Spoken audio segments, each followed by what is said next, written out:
As it was in the days of Noah, so it will be at the coming of the Son of Man. For in the days before the flood, people were eating and drinking and marrying and giving in marriage up to the day Noah entered the ark. And they knew nothing about what would happen until the flood came and took them all away. That is how it will be at the coming of the Son of Man. So, a quick question for you guys. Again, find that mute button so you can unmute it. How have the events of the last few months changed you? And as the pandemic or the events on TV, or maybe even the Harvey floods from a couple of years ago, how are you different today than you were in the past?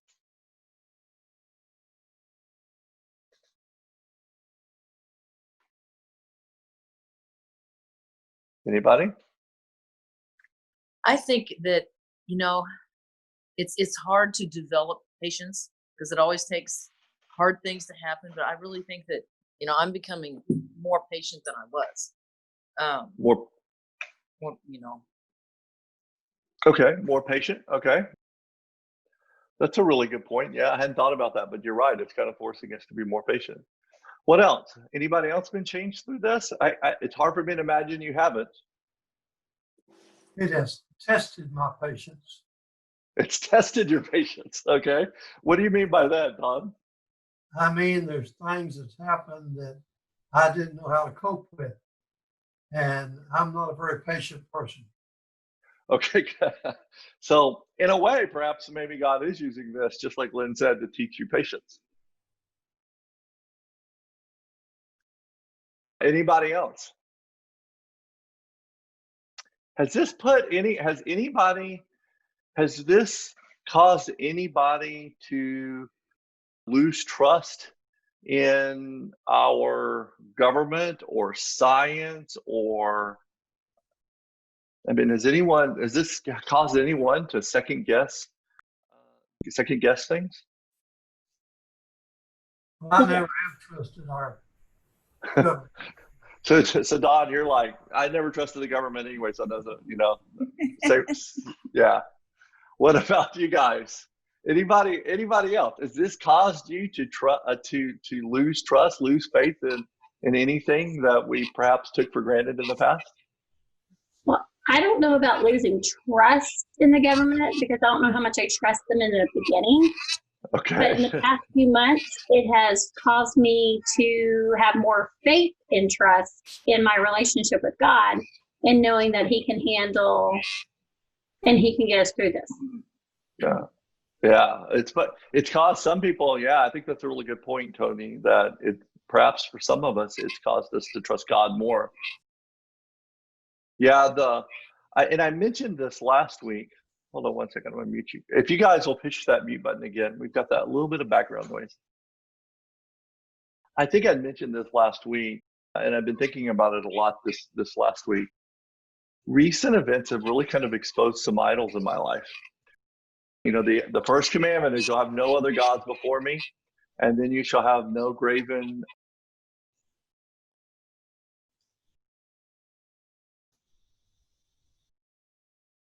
The first commandment is you'll have no other gods before me, and not to have any graven image or any idol. And idols come in all shapes and sizes. One thing that a lot of us, hopefully, perhaps no one on this call, but maybe in churches down the street, but a lot of people put their faith or their trust in their money or their savings. In the last year, the government has been literally printing more money. I mean, they'll literally, I guess, but they print more money. They're putting more money into circulation to kind of pay for what they're spending. Our money is literally worth less today than it was at the beginning of the year. Science. I mean, do we trust science more or less after this? And I think this has kind of exposed what some of us thought that the science was. It's a lot less definitive. What about government? Do you trust the government more? Don doesn't. Don trusts government just like it always has been. Do you trust government to be able to solve our problem? I think the whole truth of absolute power corrupts absolutely has been just more evidence and reinforced for me. Yeah. Yeah, that's it. That's an interesting point. Yeah. So the bigger the government becomes, the more corrupting it becomes. Yeah, I think that's true. But on the other side of it is that, I mean, am I the only person on this call who's actually trusted that the government can solve some of our societal ills, keep us safe, from violence, keep us safe from things like epidemics, keep us safe from foreign invaders? And then it's certainly caused me to question some things that I trusted in perhaps. Is violence and anarchy growing so fast? Our government really doesn't know what to do to stop it. If you watch TV at all, and I'm kind of like Patricia, I've really stopped watching TV too much. I enjoy the Star Trek movies and TV shows. And if you watch those shows, the writers, and especially the main creator, Gene Roddenberry, express kind of the sentiment that a lot of people hold, and that is that humanity will solve all our problems. Philosophy, sociology, science will solve mankind's problems. Mankind will be able to produce the perfect culture, eliminate the ills of mankind. We will be able to right the wrongs. The sciences will lead us to a perfect society. Is that true? Is it happening? Are we reducing or eliminating sin through our evolution? No. No, just no. No. So I want y'all to consider this for a second. So the 20th century has been called the bloodiest in history. Perhaps as many as 170 million people were killed last century in the last 100 years. Something that surprised me about that was that soldiers in war was only a small percentage of that number. It is likely that about 100 million people in the last 100 years were killed by their own governments. And this century didn't start any better. In 2003, there were 30 wars going on around the world. I did not know that, by the way. Left to our own devices, mankind not only cannot solve its own problems, we make problems worse. Violence and evil grow exponentially as we grow, as the population grows. And at some point, evil will become so bad that God will put a stop to it. And if you don't believe me, it's happened before. We're studying some of the most famous Bible stories, and we're putting them into context. That context is this structure: creation, fall, redemption, and new creation. If you read the Bible as morality tales, you're missing a larger, beautiful picture. These stories are like brushstrokes on a painting or notes of a song, of a bigger song. And one of the most famous stories of the Bible is Noah's Ark. So I've been calling this series, The Bible is One Story. And so that's what we're going to read today. We're going to read Noah's Ark story from the passages of Genesis 6, 7, and 8. And I have 2 points. The first point is, do we see any parallels between the time of Noah and today? What made God want to destroy mankind in a flood? And can we learn anything from that, for us for today? And second, do we see any parallels? Do we see Jesus in the story? Do we see any parallels between Jesus and Noah? And what does that mean to us? Before we get started, I do want to address one issue. There are some people who do not believe this story happened. And perhaps, in fact, maybe there's some people on this call who don't think the flood and Noah's Ark happened. And everybody needs to decide for themselves. But I just want to let you know, I think it did. And I'm going to make 3 quick points that why I think Noah's Ark is actually true. First, besides the Bible, there are ancient historical records. In fact, ancient peoples from every continent have a story about a great flood and one family rescued on a giant ship. The second point I'll make is the best explanation for fossils is a flood. Most animals that die under normal conditions don't leave fossils. Their bones would decay. Fossils are made when the animal is buried quickly, so the oxygen doesn't have a chance to decompose them. And then my third point is that we see evidence of a flood on top of mountains. Marine fossils are found on top of high mountains. How did they get up there and then get buried suddenly? You find sedimentary rock, you find marine fossils almost everywhere. Most geologists believe in a flood, even if they don't necessarily believe in the Bible. It sounds like to me this story could be true. So let's read it. By the way, I would highly recommend you guys research that. That's just 3 facts. If you guys have ever been to, Stephanie and I and my family and my parents, we love to go to Colorado. Every time I'm in Colorado and I look at red rocks and I look at what, the mountain ranges and whatever, I'm just kind of reminded of this story. Something violent happened to our planet. So let's read the story. And so we're going to start in Genesis 6. By the way, there's a lot of text here. And so I'm just going to read it and kind of, in some places, let the story tell itself. In other places, I'm going to kind of explain some of my thoughts. So Genesis 6, when human beings began to increase in number on the earth and daughters were born to them, the sons of God saw that the daughters of humans were beautiful, and they married any of them they chose. Then the Lord said, my spirit will not contend with humans forever, for they are mortal. Their days will be 120 years.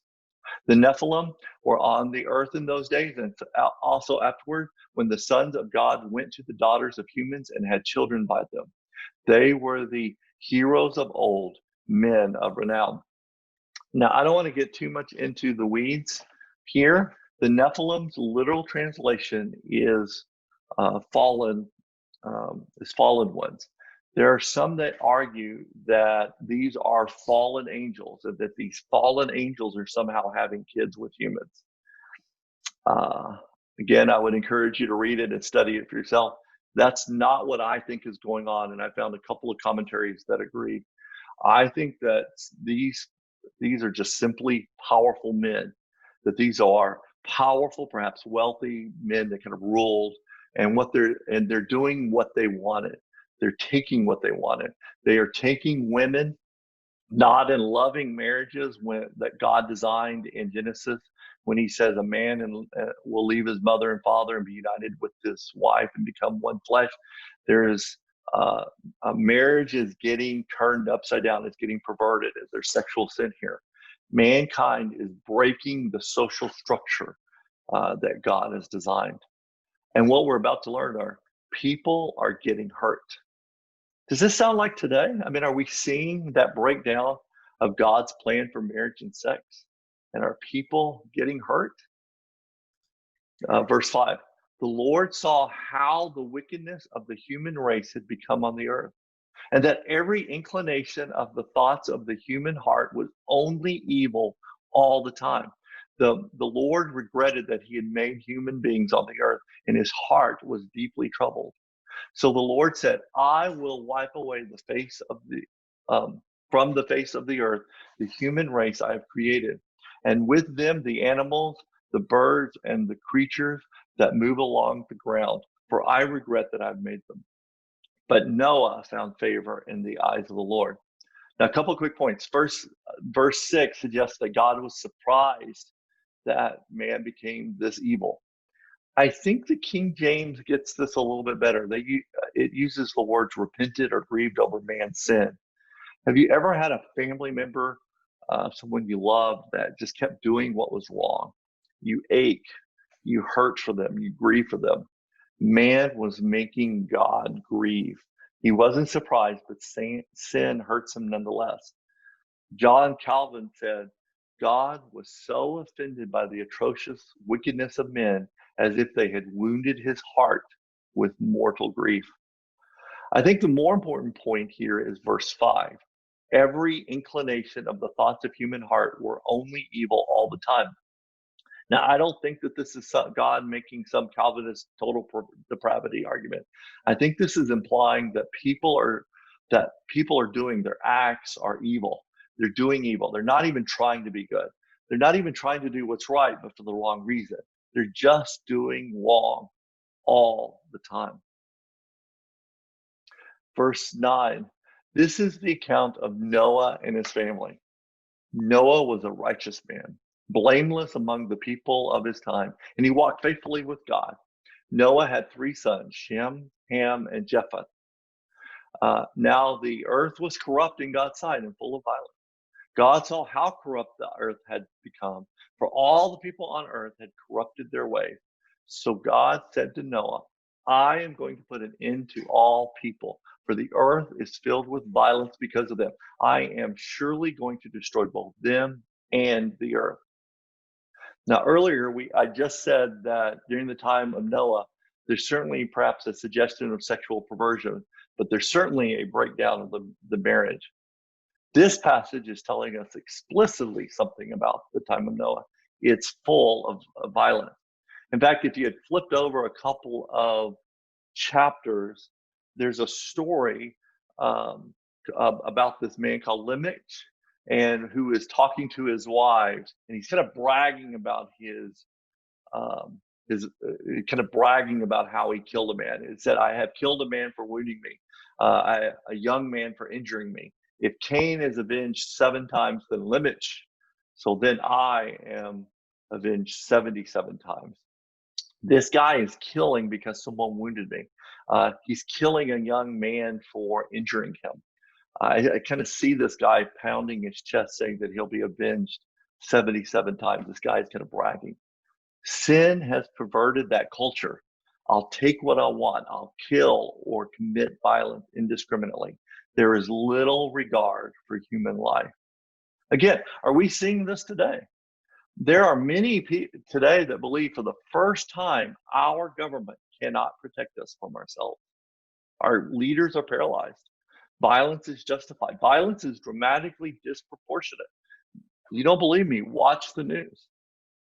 Now, I've been kind of making a couple of comments about asking if the time of Noah is like the time today.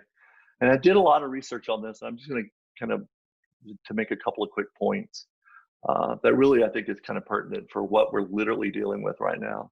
So first of all, I was listening to a sermon by Dr. John Barnett, who studied the Dallas Theological Seminary, and he's a pastor at the Calvary Bible Church in Michigan. And he said in the 1,656 years between Noah and Adam, if you took and calculated based on like double the mortality rate and about half the birth rate, because people were living longer before the flood, there were probably more than 7 billion people on the planet at the time of the flood, and it was growing exponentially.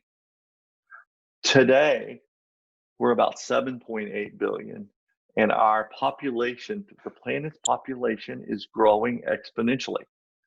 And I'll kind of describe that. At the time of Christ, it's estimated that there were about 200 million people on the planet. Estimates that we passed the 1 billion mark, 1 billion people on the planet, probably in the middle of the 19th century. When my grandmother was a teenager, we passed the 2 billion mark. We passed the 3 billion mark when my mom was a kid. We passed the 4 billion mark when I was a kid. And now we're about to pass up the 8 billion mark. The population is growing exponentially. And the problem is that sin, our fallen state, the curse, is also growing exponentially. And I found this really fascinating program on there's a program called Family Talk, and you guys may have heard of it. It's hosted by Dr. James Dobson. And Dr. Dobson was interviewing Dr. Richard Swenson, an MD and clinical professor at the University of Wisconsin. And he said, this is from Dr. Swenson, the power of weaponry, of technology, of communications, of information, of mobility, of money, of speed, of population, they're all increasing exponentially. All the negative, all the fallenness is increasing exponentially. Further, Dr. Swenson, and I want you to, when I put this on there, I want you to read this kind of carefully. Dr. Swenson was working for the Pentagon, and they were concerned about a problem. And here was one of the examples he gave. He said, sooner or later, these things are indeed going to happen. It'll be very, very difficult for us to stop. There are 10 million people per day that cross international boundaries, and any bug known to humankind can jump inside a human host. That person could get on a plane and fly anywhere in the world during the incubation period of that disease. So infectious pandemics are a real concern. In 1918, there were 20 million people worldwide that died of influenza. We have something related to anthrax or Ebola or smallpox or even a very virulent strain of influenza. I don't want to stake my reputation or my sanity on any one of these. I'm just saying the conditions today are different, and they are ripe for these things exacting turmoil. Dr. Dobson asked him, responded by just asking it. He says, it looks like we're moving towards some kind of endpoint. It seems that this is leading us into the direction that the scripture has told us, that there are things that are going to change, but this age will end. And Dr. Swenson simply just said yes. That interview was done 1 year ago on August 6th of 2019. During Noah's time, evil had grown exponentially, and God had to put a stop to it. Ask yourself today, are you ready if God puts a stop to all the evil today? It's coming. He's coming. And God will bring new creation. So let's finish the Noah story. So I'm going to flip back to Genesis 6. So make yourself, so this is God talking to Noah. So make yourself an ark of cypress wood. Make rooms in it and coat it with pitch inside and out. This is how you're to build it. The ark is to be 300 cubits long, 50 cubits wide, and 30 cubits high. Make a roof for it, leaving below the roof an opening 1 cubit high all around. Put a door in the side of the ark and make lower, middle, and upper decks. And I'm going to bring floodwaters on the earth to destroy all life under the heavens. Every creature that has breath in it, everything on earth will perish. So God is going to cleanse the earth. He's going to punish the wicked. Man's sin has caused this. By the way, I don't like this. I don't like this. 1 John 4 tells us God is love. We like that part. Society loves God is love part. But God is also a God of justice. Exodus 34:7 tells us he does not leave the guilty unpunished. God will punish the unjust. He will punish sin. New creation is messy, ugly, and violent. God will punish sin. And we see it here physically in the story of Noah. And one day we're going to see it spiritually, as we see in the book of Revelation. Verse 18, but I will establish my covenant with you, and you will enter the ark, you and your sons and your wife and your sons' wives with you. And you are to bring into the ark 2 of every living creature, male and female, to keep them alive with you. 2 of every kind of bird, of every kind of animal, of every kind of creature that moves along the ground will come to you to be kept alive. You are to take every kind of flood that is to be eaten and store it away as food for you and for them. Noah did everything just as God commanded. Now, I just want to point out, by the way, this story is so rich. I don't know how we're doing this in one lesson. Notice in that word covenant, this is the first time that we see that word covenant used, but we're going to see that a lot. And a covenant is an agreement or a contract. It's a contract between God and Noah. God is promising to keep Noah safe on the ark. In fact, Noah will spend a full year on the ark. I expect this promise took a lot of faith. Covenant is an important word. You're going to see the word covenant 332 times in the Bible, but this is the first time that we actually see it explicitly used. Jesus said, "This is my blood of the covenant, which is poured out for many for the forgiveness of sin." God made a covenant to save Noah. God also makes a covenant to save us. Most contracts or covenant have terms. God paid the terms. Jesus paid the terms of the covenant with his death on the cross. Genesis 7, starting in verse 11. In the 600th year of Noah's life, on the 17th day of the second month, on that day, all the springs of the great deep burst forth, and all the floodgates of the heavens were opened, and the rain fell on the earth 40 days and 40 nights. On that very day, Noah and his sons Shem, Ham, and Japheth, together with his wife and the wives of his 3 sons, entered the ark. They had with them every wild animal according to its kind, all livestock according to their kind, every creature that moves along the ground according to its kind, and every bird according to its kind, everything with wings. For 40 days, the flood kept coming on the earth, and as the waters increased, they lifted the ark high above the earth. The waters rose and increased greatly on the earth, and the ark floated on the surface of the water. They rose greatly on the earth, and all the high mountains under the entire heavens were covered. The waters rose and covered the mountains to a depth of more than 15 cubits. Every living creature that moved on land perished. Birds and livestock, wild animals, all the creatures that swarm all over the earth, and all of mankind. The waters flooded the earth for 150 days. Now, skipping about 15 verses.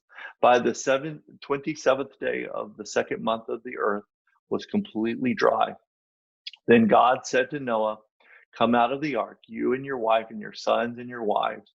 Bring out every kind of living creature that is with you, the birds, the animals, and all the creatures that move along the ground, so they can multiply on the earth and be fruitful and increase in number on it." So Noah came out together with his sons and his wife and his wives and his sons' wives, all the animals and all the creatures that moved along the ground, and all the birds, everything that moves on land came out of the ark, one kind after another. Then Noah built an altar to the Lord, and taking some of the clean animals and clean birds, he sacrificed burnt offerings on it.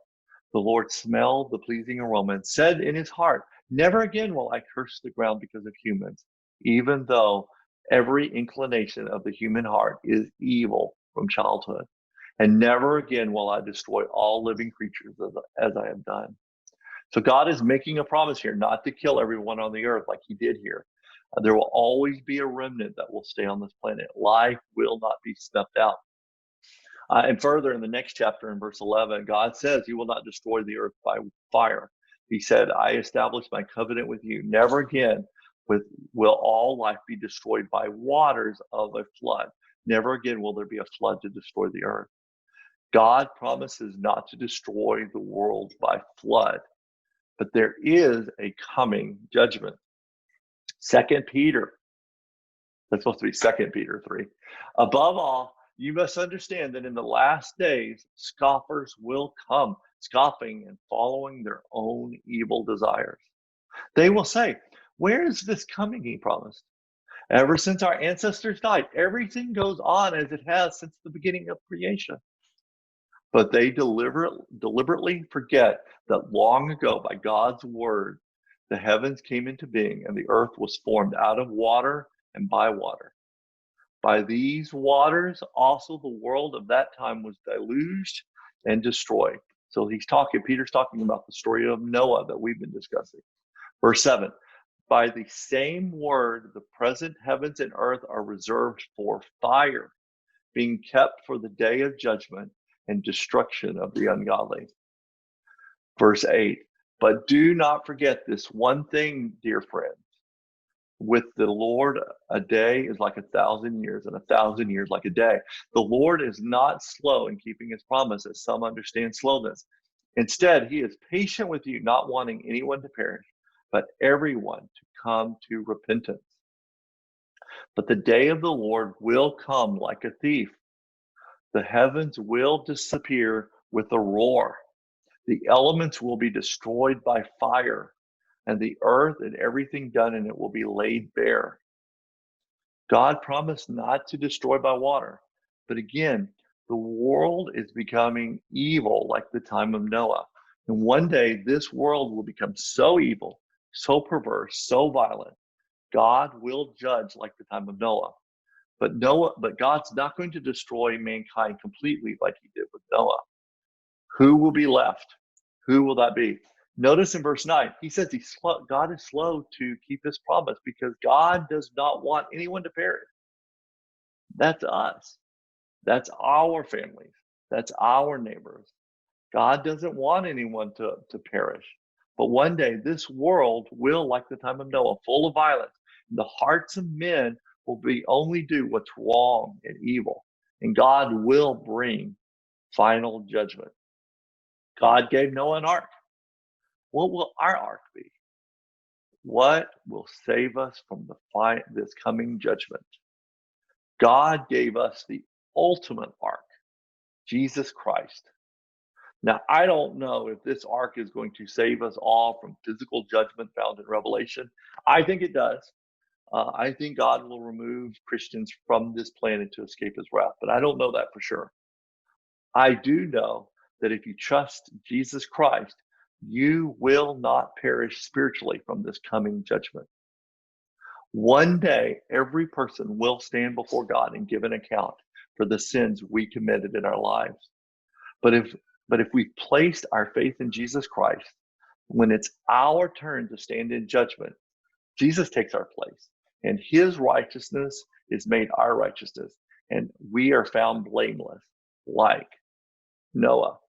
And see these parallels. God made a promise. He made a covenant to spare Noah. God made a covenant with us to spare us from judgment. Noah was called blameless, and we will be called blameless. God judged the world then by water. God will judge our world by fire. God gave Noah an ark. God gave us Jesus Christ. And just like Noah, the rain stopped and the water receded, and Noah stepped foot on a changed planet. And one day we're going to step foot on a changed planet, a planet without death, a planet without sickness, a planet without pandemics, a planet without racism, a planet whose governments are healed, a planet without violence.